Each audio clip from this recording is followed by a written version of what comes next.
Here we are at Awake Church in Houston off of Rankin Road at our South Campus, and I want to welcome today Deputy Sheriff Paul Day, and he's running for sheriff for Harris County 2020, and we want to welcome him to the broadcast.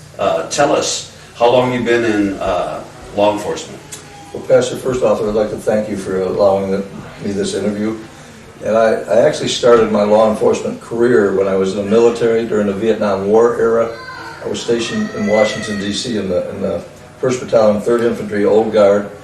And that was the year that 1968 when Martin Luther King was assassinated. And our primary function was to protect Washington, being an infantry unit. So they deployed us into Washington because of the fact that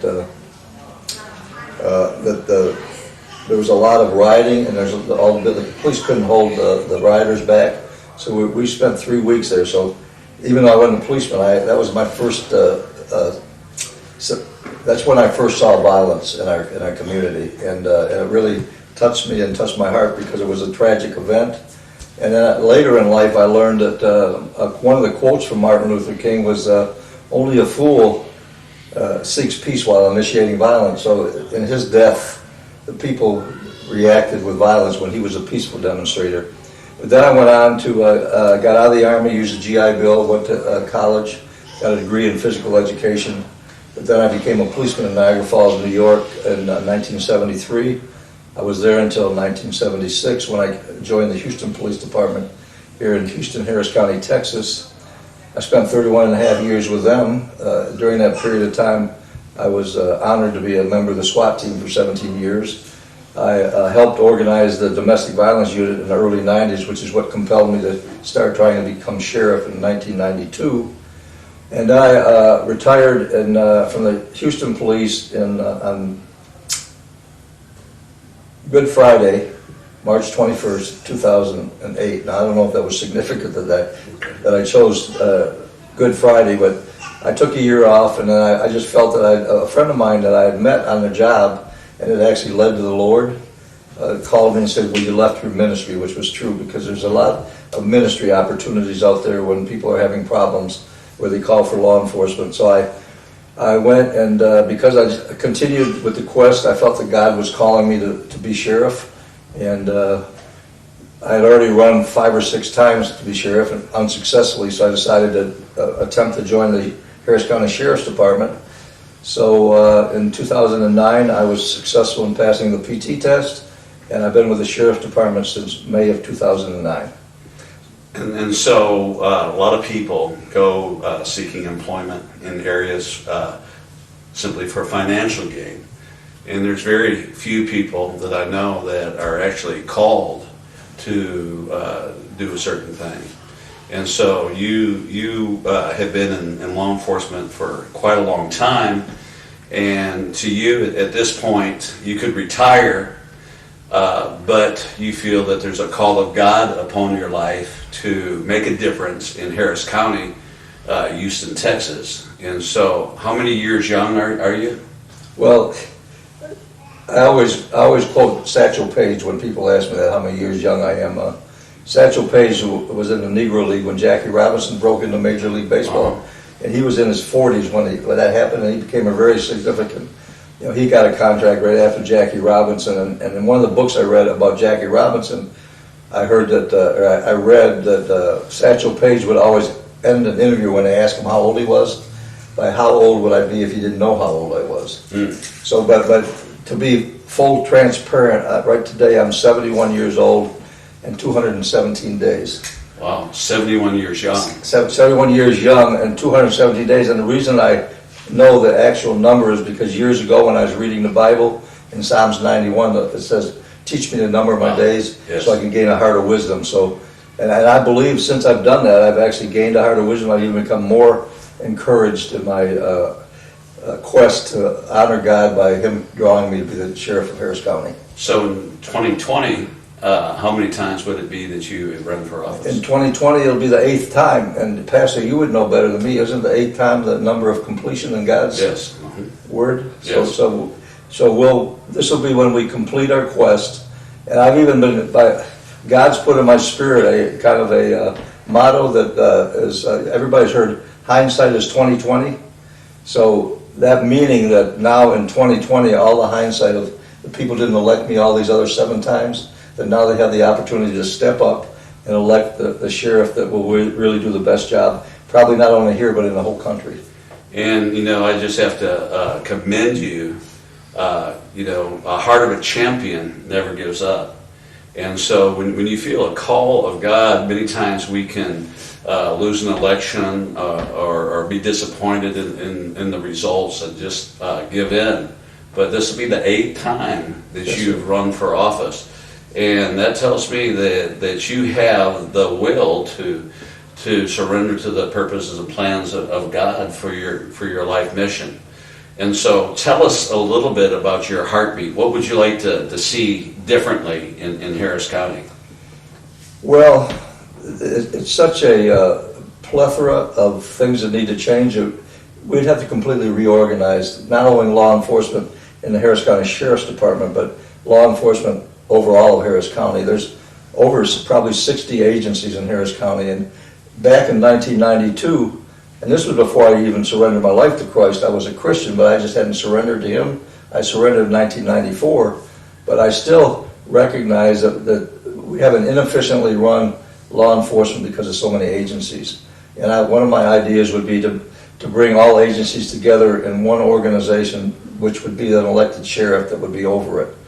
So frankly, I could probably do a 2-hour interview on the things that needed to change, but just to give you an example, my last week at work, the last week I've filed 2 charges on people in domestic violence. You remember I already said that that's what compelled me to want to be sheriff in the first place.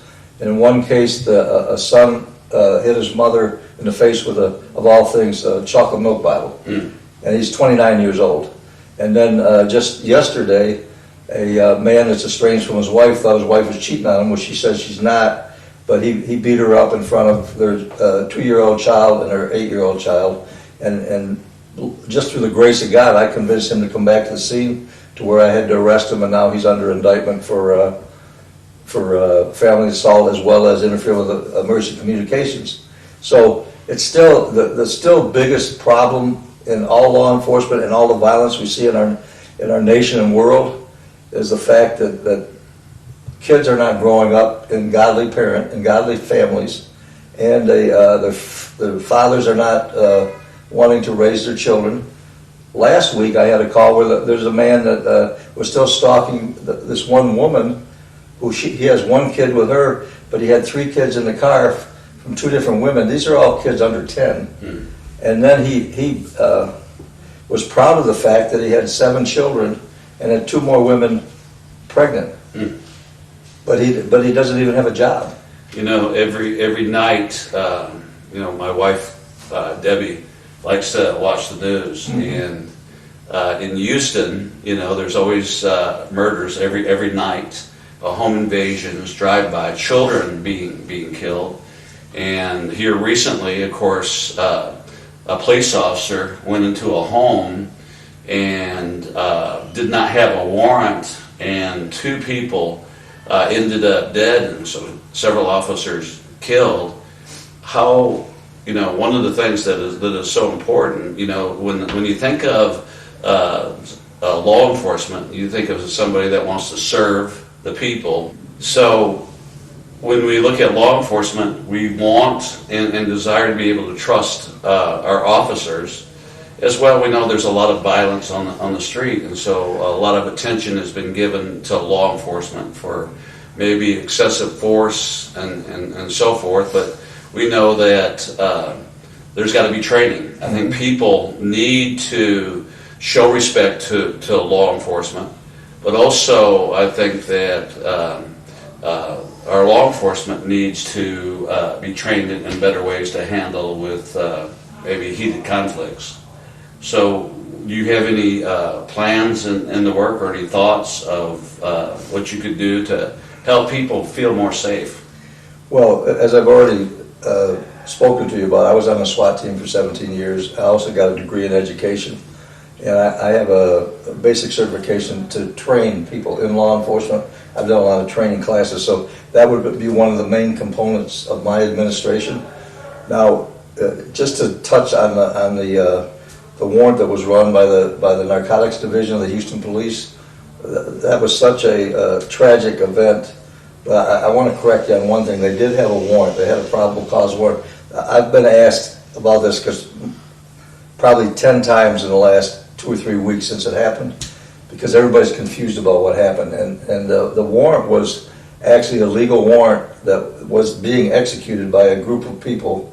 And what people don't understand, a no-knock warrant is when what they alleged in the affidavit, the probable cause affidavit, was that that they were selling black tar heroin. I'm just going by what I hear in the news, which I might also add, if I were the sheriff, none of this information would be out there, because it's really ruining the integrity of the investigation.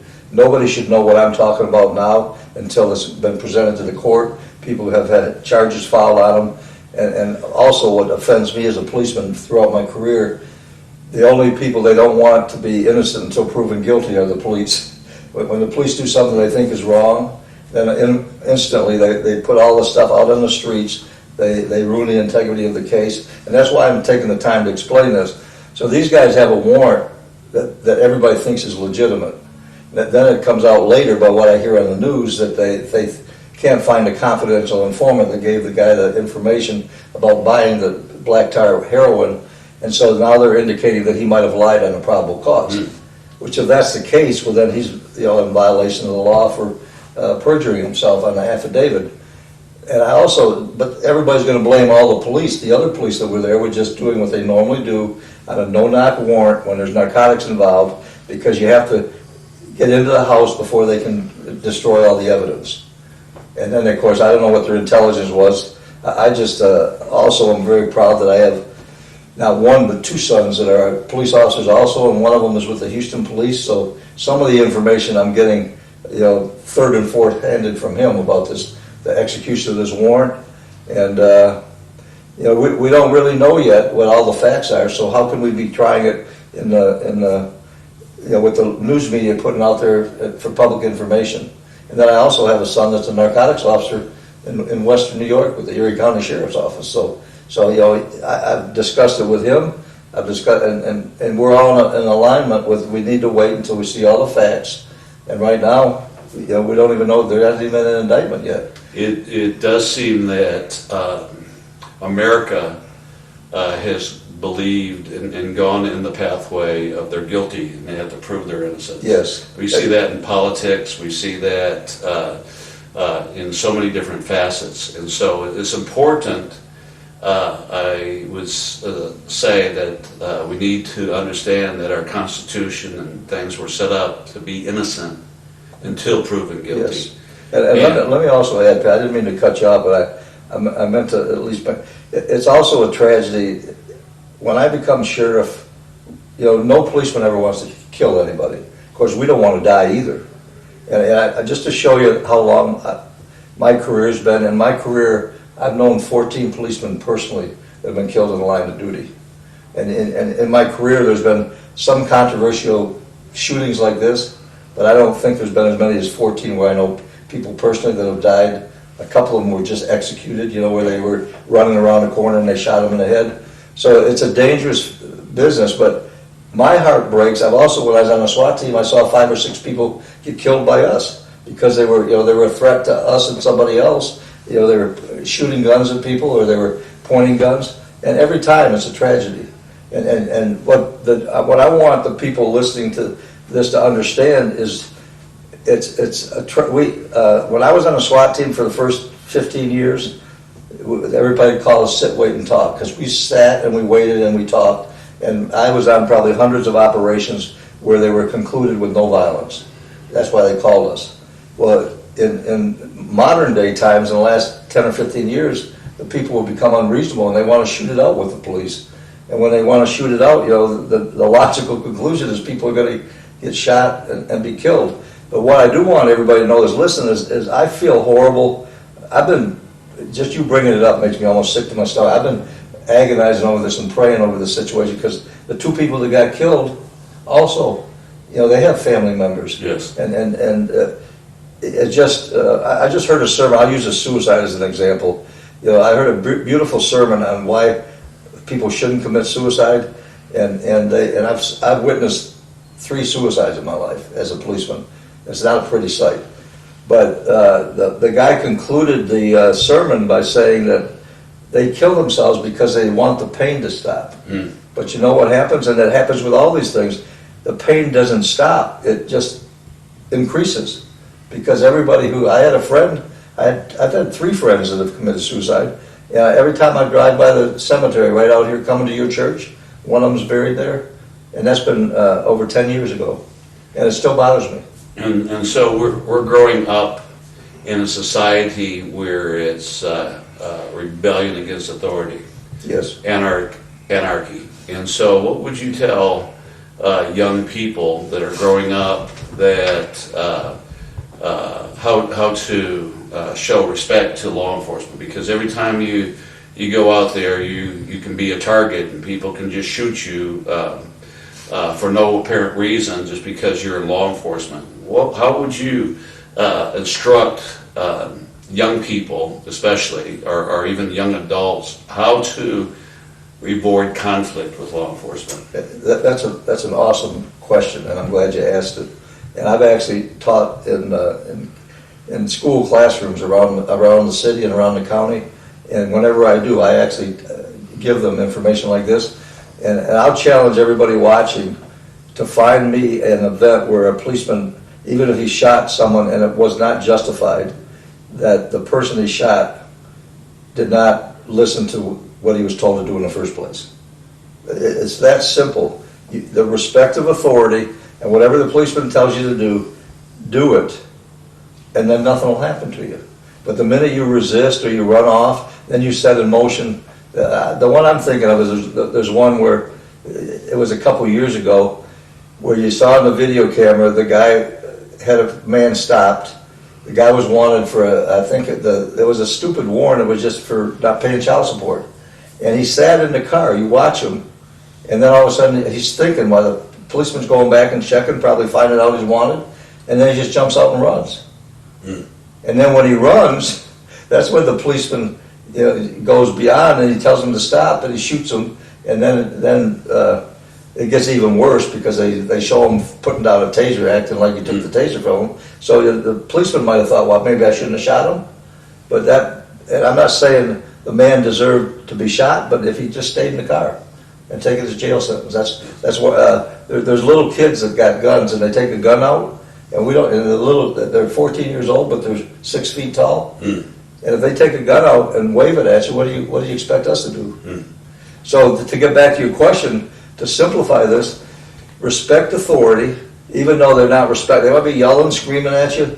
And this is a thing I tell the kids in the schools, is even if they're doing, say they put their hands on you and rough you up a little bit, let them do it. And just go to like a rag doll, and then after it's over, file a complaint on them.